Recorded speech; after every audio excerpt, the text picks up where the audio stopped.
বর্তমান সময়ের আলোচিত তরুণ অভিনেত্রী তাসনিয়া পারিন। অভিনয় প্রতিভা দিয়ে অল্প সময়েই আলোচনায় আসেন তিনি। শুরু থেকেই তিনি চেষ্টা করেছেন গল্প ও চরিত্র বাছবিচার করে অভিনয়ে নাম লেখাতে। সেই ধারাবাহিকতা রক্ষা করার চেষ্টা চালাচ্ছেন এই অভিনেত্রী।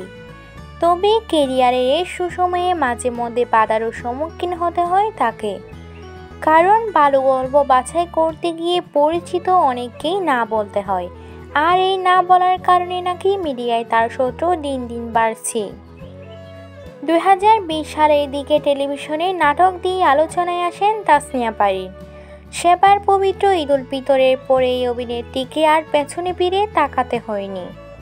টেলিভিশনে দারুণ সূচনার পর তিনি নাম লেখান ওটিটি ও সিনেমায় অভিনয় তাকে এই বছর এনে দিয়েছে ভারতের ফিল্মফেয়ারের পুরস্কার। সেখানে সেরা নবাগত অভিনেত্রীর পুরস্কার জয় করেন পারিন।